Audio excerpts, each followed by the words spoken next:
giorni di Lucifero, il Dipartimento della Protezione Civile regionale dichiara lo stato di grave pericolosità per incendi boschivi in buona parte del territorio.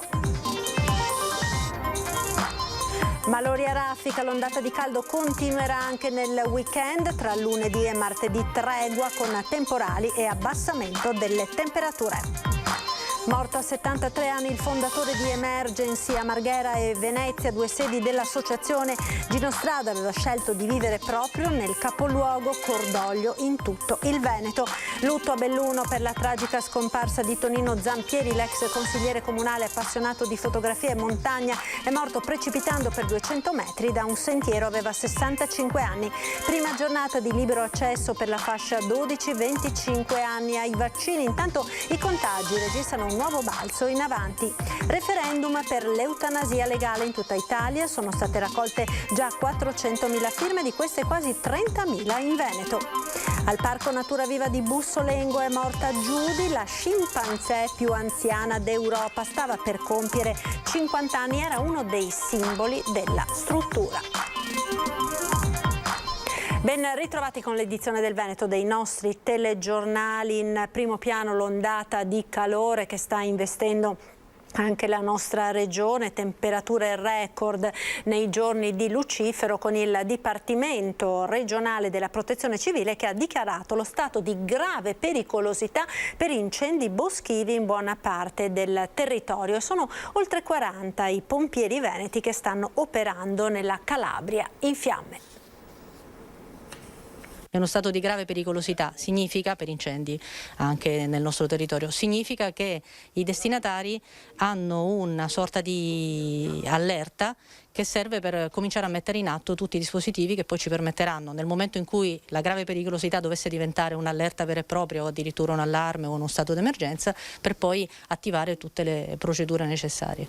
Il bollettino è stato diramato poco prima di mezzogiorno e arriva nelle ore in cui anche il Veneto sta facendo i conti con l'anticiclone Lucifero. La direzione della Protezione Civile della Regione del Veneto ha dichiarato quindi lo stato di grave pericolosità per gli incendi boschivi per i territori comunali a rischio della regione, che si trovano nelle province di Padova, Rovigo, Venezia, Verona e Vicenza. Nel veneziano particolare attenzione a Pellestrina e le pinete come quella di Eraclea. Allerta ma non allarme, come chiariscono i vigili del fuoco della centrale operativa del comando provinciale di Venezia. Accanto a noi, proprio nella sala adiacente, c'è una sala che chiamiamo sala emergenze, che è quella che apriamo nel momento in cui il numero di telefonate diventa eccessivo da gestire e quindi si rende necessario dividere i flussi tra emergenze, tra ricezione della telefonata e gestione delle squadre. La sala in questo momento è chiusa, emergenza non ne abbiamo. L'emergenza, quella vera, ora è fuori regione, in Calabria soprattutto, dove si trovano ben 41 vigili del fuoco partiti da tutti i distaccamenti del Veneto. La colonna mobile Veneto è stata indirizzata in Calabria, nelle province di Crotone inizialmente e successivamente un secondo contingente nelle province di Catanzaro e di Reggio. Il grosso del nostro contingente è dalle parti dell'Aspromonte. Ci dicono che stanno lavorando in coordinamento con altre colonne mobili che provengono dalla regione toscana. Ferragosto di massimo impegno dunque per i pompieri veneti, pronti a intervenire in caso di necessità anche sulle arterie stradali della regione, a loro volta monitorate 24 ore su 24. Ondata di caldo in Veneto, allerta negli ospedali dove aumentano gli accessi al pronto soccorso con sintomi di disidratazione o colpi di calore. Scatta l'allerta arancione per l'ondata di caldo che raggiungerà il picco massimo sabato 14 agosto. Le temperature percepite a Padova saranno intorno ai 36 gradi. Caldo che mette a dura prova non solo i soggetti più fragili, ma anche se sottovalutato può creare problemi nei giovani e nei bambini. Il crampo muscolare, la nausea, le vertigini, la sensazione di lipotimia e così via sono dei campanelli d'allarme per uno stato di disidratazione. Questi i principali campanelli d'allarme. I consigli sono i classici: bere molta acqua e non bevande troppo zuccherate o alcolici, mangiare leggero, frutta e verdura. Per i più giovani evitare lo sport e le corse nelle ore più calde e vestire con capi leggeri, soprattutto i bambini. Con gli anziani e i soggetti fragili evitare il fai da te e ricorrere alle cure mediche non appena si manifestino i sintomi della disidratazione. Aumentare l'introito di liquidi, il fatto di aumentare insieme all'introito di liquidi anche magari l'introito dei sali, il fatto per i pazienti cardiopatici di misurarsi un po' più spesso la pressione arteriosa, il fatto di consultare il proprio medico naturalmente se si presentano sintomi che mimano uno svenimento o cose di questo genere, perché vuol dire che in qualche maniera ci dovrebbero essere degli aggiustamenti dal punto di vista terapeutico. In queste settimane in media nel pronto soccorso dell'azienda ospedaliera e di quella del Sant'Antonio ci sono stati una trentina di accessi dovuti al caldo. Attenzione anche per i soggetti che hanno avuto il Covid con sintomi importanti. Chi ha avuto manifestazioni polmonari da Covid e ha ancora qualche derivato di queste manifestazioni è ancora maggiormente esposto al rischio, perché naturalmente gli aggiustamenti respiratori e cardiovascolari saranno ancora non ottimali. Temperature altissime dunque in questi giorni. A Mestre in diversi hanno cercato rifugio e refrigerio nei centri commerciali. Dentro sì, fuori no, sto sicuro. Caldo, noi veniamo dalla montagna, siamo dalla Carnia, sono tornati ieri e indubbiamente molto più caldo qui. Si sente la differenza? Si sente molto la differenza, sì. Sì, è caldo, sì, anche troppo. Anche troppo. Very hot. Very hot. Yes. Too hot? No, not too hot. Il giorno più caldo dell'anno, almeno stando alle statistiche, ai vari bollettini, lucifero che colpisce duro anche in Veneto. Chi può va al mare o in montagna meglio ancora, chi non può cerca refrigerio al centro commerciale. Provate un po' di refrigerio? Sì, sta bene dentro. Sarebbe da rimanere là un po' di più. Sì, però si fa anche altre cose. Com'è lavorare con questo caldo? È abbastanza fastidioso, grazie. Arrivano le ferie e non arrivano? Arrivano, prima o poi arrivano per tutti. Com'è lavorare in cravatta nel giorno più caldo dell'anno? Normale, cioè come tutti gli altri giorni, semplicemente è più faticoso, però comunque all'interno c'è aria condizionata, quindi si sta abbastanza bene. È sempre stato caldo, passa. Lei sta bene? Sì, basta sudare, se sudi secondo me è una pentola a pressione. Quando fa butti fuori, diciamo, la pressione, una pentola quando si apre la valvolina e butta fuori, non aumenta mai la temperatura interna. Questo è il suo segreto? No, il segreto è così per tutti, chi suda sta sempre bene, è un po' appiccicoso ma si sta bene. Vorrei vivere in Alto Adige. L'ondata di caldo che continuerà anche per il fine settimana di Ferragosto, una tregua è attesa tra lunedì sera e martedì. Sentiamo le previsioni del generale Giancarlo Iannicelli. L'alta pressione continua a interessarci. Una delle azioni di questa anticiclone è quello di spingere l'aria dall'alto verso il basso. Ecco, c'è una compressione che già di per sé ci dà un aumento di temperatura, l'aria si scalda. Se poi, come in questo periodo, si associa all'azione di un promontorio di origine africana che ci indirizza aria calda, ed ecco quindi l'ondata di calore che sta interessando veramente tutta l'Italia, da nord a sud, con temperature veramente straordinarie. Diciamo che questo fine settimana importante di Ferragosto ci sono pochi cambiamenti, anzi avremo il picco del caldo, nel senso che le temperature massime raggiungeranno e supereranno i 36 gradi, i valori minimi 23 e 24 gradi. Io ricordo comunque che queste temperature per convenzione internazionale sono prese in capannina, quindi all'ombra. Una persona che deve stare al sole o sta all'aperto naturalmente dovrà sopportare il disagio di temperature ben più alte, ma di molto, addirittura intorno ai 60 gradi. Per quanto riguarda il cielo, sarà sereno, poco nuvoloso durante le prime ore del mattino, perché poi abbiamo anche un'umidità molto alta, un tipo di tempo insomma opprimente che la dice tutta, però questa velatura passa veloce e poi durante il pomeriggio abbiamo un po' di attività cumuliforme. Ecco, dobbiamo dire la nota positiva è che da lunedì abbiamo un piccolo cambiamento, nel senso che una depressione addirittura sull'Europa orientale ci indirizzerà aria più instabile, più fresca, e questo tra lunedì notte notte e martedì nella prima parte darà vita a un sistema perturbato che potrà poi dare dei temporali, delle precipitazioni soprattutto sui rilievi orientali, ma indirettamente anche in pianura, quindi avremo un cambiamento del tempo in senso anche delle temperature. Poi per la prossima settimana infatti la situazione cambia, si attenua il promontorio africano, rimane l'anticiclone delle Azzorre, quindi avremo un tempo stabile ma con temperature tra virgolette più umane. È morto all'età di 73 anni il fondatore di Emergency, Gino Strada. Si trovava in Normandia per qualche giorno di vacanza, ma aveva casa a Venezia dove era rimasto sino a domenica. A Marghera aveva aperto un ambulatorio per tutti, il commosso ricordo degli amici. A Venezia ha trascorso gli ultimi giorni della sua vita. Fino a domenica è rimasto nella sua casa in centro storico. La morte ha colto di sorpresa Gino Strada, scomparso oggi all'età di 73 anni, medico e fondatore di Emergency, mentre si trovava a trascorrere qualche giorno di vacanza in Normandia. A rivelarlo è stata l'amica e volontaria Mara Rumiz, ex assessore alla cultura a Venezia, che però, da noi raggiunta telefonicamente in Sardegna, non se l'è sentita di parlare, ancora incerta se mettersi in viaggio verso Milano o la Normandia per tributare a Gino l'ultimo abbraccio. Oltre ad avere casa in Laguna, Strada aveva aperto a Marghera un ambulatorio per aiutare gratuitamente anche i malati senza diritti. Lo racconta lo scrittore e sociologo Gianfranco Bettin, già sindaco di Mestre ed ex presidente della municipalità di Marghera, ora consigliere comunale a Venezia. A Marghera Emergency ha aperto un poliambulatorio a cui si rivolgono tutti coloro che hanno bisogno, indipendentemente dalla loro condizione sociale. Spesso sono i più poveri, italiani o non italiani, che ci vanno, e dalla loro condizione formale, che abbiano documenti o no.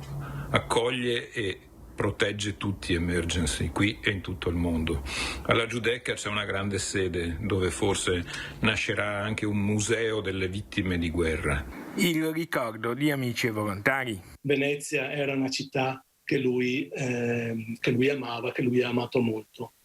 Oggi ci lascia una eredità molto importante, un'eredità di lavoro, di coerenza e di umanità, che siamo sicuri, ci impegneremo il più possibile a portare avanti, sempre nel nome dell'aiuto alle persone in stato di bisogno in ogni parte del mondo.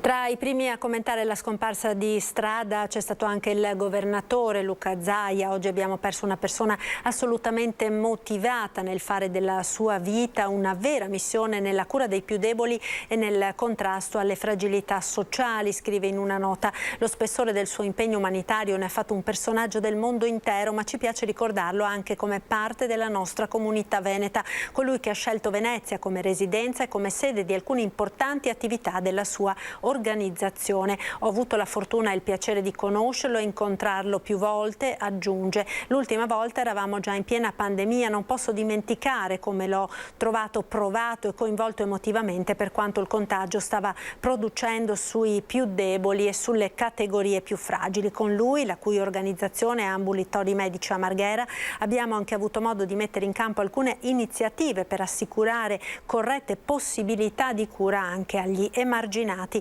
Gino Strada lascia un segno nella storia, conclude Zaia, come medico e come modello d'uomo pronto ad impegnarsi a non risparmiarsi in prima persona per quello in cui crede. Vaccinazioni, ora prima giornata di libero accesso per la fascia 12-25 anni. Vediamo com'è andata al centro vaccinale di Villorba, il principale del Trevigiano. Intanto i contagi registrano un nuovo balzo in avanti con 771 nuovi positivi nella giornata di oggi. Centro vaccinazioni all'ex Maber di Castrette di Villorba. Il via vai è continuo, ma un incremento significativo di ingressi grazie all'accesso libero riservato alla fascia 12-25 anni lo si vedrà, secondo gli operatori dell'ULSS 2, solo dai prossimi giorni. È appena iniziato l'accesso libero, per cui insomma non c'è stata la ressa. Siamo anche un po' un periodo particolare, però ci vuole anche del tempo perché le famiglie si organizzino, perché stiamo parlando fondamentalmente anche di minori. Le famiglie sicuramente devono organizzarsi, però io penso che nei prossimi giorni sicuramente ci sarà un aumento dell'affluenza. Già oggi comunque qualche minore senza appuntamento l'abbiamo già fatto, insomma l'abbiamo già accolto. È venuta con prenotazione oppure senza? Con la prenotazione, però avrei potuto farlo anch'io senza prenotazione. E cosa ritiene che sia una buona iniziativa? Assolutamente sì, per chi è anche magari con problemi di orari di lavoro credo sia una cosa molto molto positiva, sì. Chi ne sta già approfittando sono molti stranieri, ci spiega la responsabile del centro. Questa mattina abbiamo avuto diverse persone della comunità cinese e credo che sia una buona opportunità per loro che magari hanno minore facilità di accesso ai percorsi di prenotazione, quello di avere un open day che gli consente di venire senza dover organizzarsi, soprattutto per quegli stranieri che magari hanno anche difficoltà linguistiche. Sì, è comodo. E sei venuto volentieri? Sì, volentieri. Domenica Vax Day a Villorba, centro aperto dalle 8 alle 20, mentre tutti gli altri hub saranno chiusi. Per l'intera giornata all'ex Maber si potranno vaccinare non solo i ragazzi, ma tutti quelli che non l'hanno ancora fatto, dai dodicenni ai centenari. Noi saremo qua ad accoglierli, a trascorrere il Ferragosto cercando di fare questa importante azione di sanità pubblica, vaccinando e cercando di uscire da questo pantano della pandemia. Pandemia che non arretra. Nel Veneto nelle ultime 24 ore nuovo balzo dei contagi, 771 e un decesso. 204 i ricoverati, 31 dei quali, 3 in più di ieri, nelle terapie intensive. E il vaccino anti-Covid è sicuro anche per le donne incinta. Con la vaccinazione si immunizza anche il nascituro. Un bambino che nasce da una mamma che ha l'IgG nei confronti della pertosse, per esempio, perché ha avuto la vaccinazione, oppure nei confronti del SARS-CoV-2, questo bambino, finché queste IgG materne si chiamano anticorpi passivi, non scompaiono, che ci vogliono alcuni mesi, ecco, il bambino è generalmente protetto da quell'infezione. La vaccinazione anti-Covid in gravidanza è sicura ed è fortemente consigliata perché protegge non solo le future mamme ma anche i piccoli che portano in grembo, a cui trasferiscono gli anticorpi necessari a difendersi dal virus.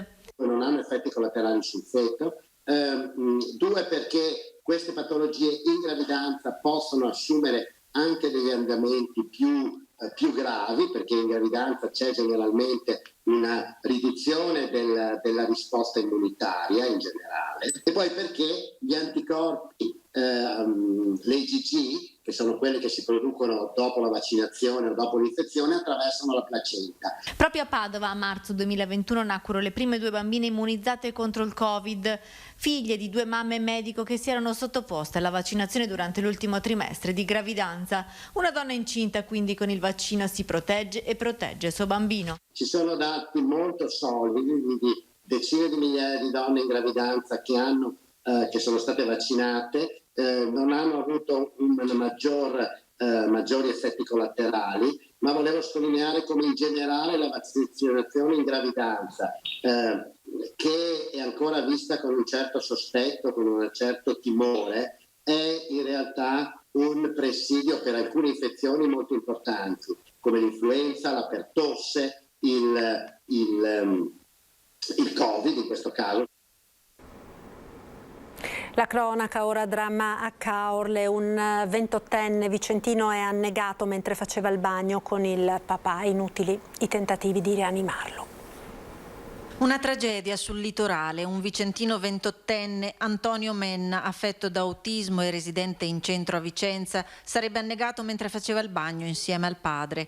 Tutto è successo ieri sera attorno alle 21 a Porto Santa Margherita, a Caorle, al piazzale Portesin. Il giovane, secondo quanto ricostruito dai carabinieri, era in vacanza sul litorale. Il padre lo avrebbe perso di vista un momento, probabilmente il tempo di nuotare qualche minuto, e una volta riemerso lo avrebbe ritrovato riverso a faccia in giù in acqua, privo di conoscenza. Di lì lo avrebbe riportato a riva con l'aiuto di un passante per effettuare le prime manovre per rianimarlo, nell'attesa dell'arrivo dei sanitari, che non hanno potuto fare altro che constatarne il decesso. Sul posto sono arrivati i carabinieri per le indagini di rito. È morto precipitando dal sentiero che da Ponte Mariano porta a Case Bortotti, in comune di Belluno, un volo di 200 metri che non gli ha lasciato scampo. Lutto a Belluno nel mondo dello sport e del volontariato per la tragica scomparsa di Tonino Zampieri. Aveva 65 anni. Una passeggiata per sfuggire alla calura che da qualche giorno attanaglia il capoluogo. Chissà quante volte Tonino Zampieri l'aveva percorso quel sentiero che conduce al rifugio Settimo Alpini. Ieri sera, poco prima delle 20, mentre con la moglie e il cane rientrava da Ponte Mariano, oramai in prossimità di Case Bortot, Tonino Zampieri è scivolato in uno dei tratti più esposti ed è volato per 200 metri. La moglie ha allertato il 118, i soccorritori hanno attrezzato la sosta per calarsi alla luce del faro dell'elicottero Pelican giunto da Bolzano. Il corpo senza vita di Zampieri è stato trovato a 150 metri sopra il torrente Ardo. Vegliata tutta la notte dal personale del soccorso alpino, la salma è stata recuperata e trasportata alla camera mortuaria di Belluno questa mattina alle prime luci dell'alba. Tonino Zampieri aveva 65 anni, di professione perito industriale, amministrava condomini, ma la montagna, lo sci e la fotografia erano le sue grandi passioni. Con l'amico Luca Maressa aveva creato TL Foto, il logo che ha accompagnato gli scatti ufficiali dell'Hockey Alleghe. Belluno oggi si è svegliata attonita. Tonino, prima di tutto un amico anche perché comunque la passione per lo sci, anche per tutto quello che riguarda il mondo della neve. Ci siamo visti tante volte quando faceva le sue esposizioni. L'ultimo periodo l'ho visto di più perché col discorso del museo Salva Sci ci siamo contattati. Io sono appassionato di ski roll, di sci di fondo, e gli ho detto: guarda Tonino, se vuoi hai del materiale di ski roll, te lo posso seguire io. Grande appassionato di montagna, Tonino Zampieri aveva allestito una mostra di sci e slitte storiche unica nel bellunese. La sua ricerca non si era fermata. Ogni singolo sci veniva sistemato, una cura anche maniacale, una cosa che va oltre la passione di avere un qualcosa che viene esposto in maniera tipo museale, era proprio veramente un'affezione. Di Tonino tutti ricordano la vitalità e il suo grande cuore a disposizione anche per il volontariato. Con la sua passione aveva abbracciato tutto l'arco alpino. Il suo museo Salva Sci, il sogno che gli amici intendono realizzare. Noi dobbiamo continuare a farlo, perché Tonino era il museo dello sci del Salva Sci, era tutto quello che riguarda, e per ricordarlo in maniera, diciamo così, di rispetto anche per la persona, ma anche per portare avanti la volontà, dobbiamo continuare a farlo. Referendum per l'eutanasia legale. Sono state raccolte già 400.000 firme, quasi 30.000 in Veneto. È proprio una notizia di oggi il superamento delle 400.000 firme ed è una campagna che si regge sostanzialmente sulle gambe di volontari, autenticatori che stanno appunto mettendo a disposizione il loro tempo. Solo la soglia delle 500.000 firme permetterà ai cittadini di indire un referendum, l'ultimo baluardo dopo i 2 anni di immobilismo del Parlamento sul tema del fine vita e nella disciplina dell'accanimento terapeutico. Il Veneto ha già raggiunto quota 30.000 firme, dando un contributo sostanzioso alla campagna referendaria. Dopo tutti i richiami della Corte Costituzionale al nostro Parlamento affinché legiferasse in materia, il Parlamento non si è mai mosso e di conseguenza noi abbiamo portato avanti per anni vari appelli al Parlamento, il Parlamento non ha ancora fatto nulla e quindi il referendum è appunto l'ultima strategia, l'ultimo strumento a nostra disposizione perché finalmente la parola passi ai cittadini. Il quesito referendario chiede l'abrogazione parziale dell'articolo 579 del Codice Penale, che disciplina l'omicidio del consenziente, permettendo così l'introduzione dell'eutanasia attiva. l'aiuto medico alla morte di chi si trova in condizioni di sofferenza. Nel rispetto sempre sia di quelle che sono le previsioni previste dalla legge sul biotestamento, la 219 del 2017, sia le previsioni che la Corte Costituzionale ha dato nel caso di J. Fabo e Marco Cappato. Quindi si andrebbe appunto a permettere in Italia a coloro che si trovano in condizioni di estrema sofferenza di porre fine alle proprie sofferenze facendolo qui in Italia. Sono centinaia gli attivisti, i volontari che stanno contribuendo a spingere la campagna. Ieri è stata lanciata anche la firma digitale, in poche ore sono arrivate 16.000 firme di cittadini residenti all'estero o persone con disabilità. I banchetti nelle piazze ci saranno anche a Ferragosto. E anche ieri è stata una giornata storica per la nostra democrazia, addirittura il giorno di Ferragosto ci sarà un tavolo non stop dalla mattina alla sera a Jesolo, quindi con non solo appunto per ricordare anche la generosità e il tempo messo a disposizione dalle attiviste e dagli attivisti, ma anche dagli autenticatori, che nella maggior parte dei casi sono avvocati e avvocate che ci stanno sostenendo tantissimo. È morta al Parco Natura Viva di Bussolengo Judy, la scimpanzé più anziana d'Europa, con i suoi 49 anni. Mamma 8 volte e nonna una, al parco ha fondato una colonna storica oggi orfana del suo 11° componente. Judy apparteneva ad una specie minacciata di estinzione in Africa equatoriale, secondo l'Unione Internazionale per la Conservazione della Natura, e ad una tra le sottospecie meno rappresentate nei parchi zoologici d'Europa. Il suo contributo è stato prezioso in vita e lo sarà anche dopo la morte. Il suo patrimonio genetico verrà perpetuato da Valentina, sua figlia, e da Giuditta, sua nipote, in una storia che continuerà ad essere raccontata alle più giovani generazioni. Ed è tutto per questa edizione, grazie per essere stati con noi. In chiusura un'occhiata alle previsioni del tempo per le prossime ore. Arrivederci e buon proseguimento con i nostri programmi.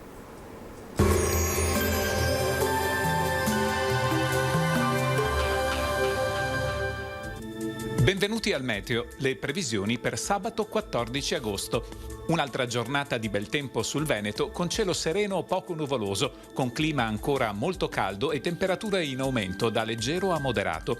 Complessivamente le temperature saranno sopra la media del periodo, anche di molto, e comprese tra i 16 e 23 gradi le minime, le massime tra 32 e 36 gradi. La situazione in Friuli Venezia Giulia.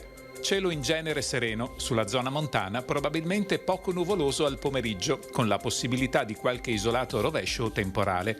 Venti a regime di brezza. Anche qui sarà molto caldo, sulla costa anche nelle ore notturne. Le temperature minime saranno comprese tra i 21 e i 28 gradi, le massime tra 31 e 38 gradi. La situazione in Trentino Alto Adige. La giornata inizierà con cielo sereno e molto soleggiato. Di seguito la formazione di nubi cumuliformi provocherà isolati rovesci anche temporaleschi verso sera. Temperature minime tra 11 e 19 gradi, massime tra 29 e 35. Dal meteo è tutto. Arrivederci.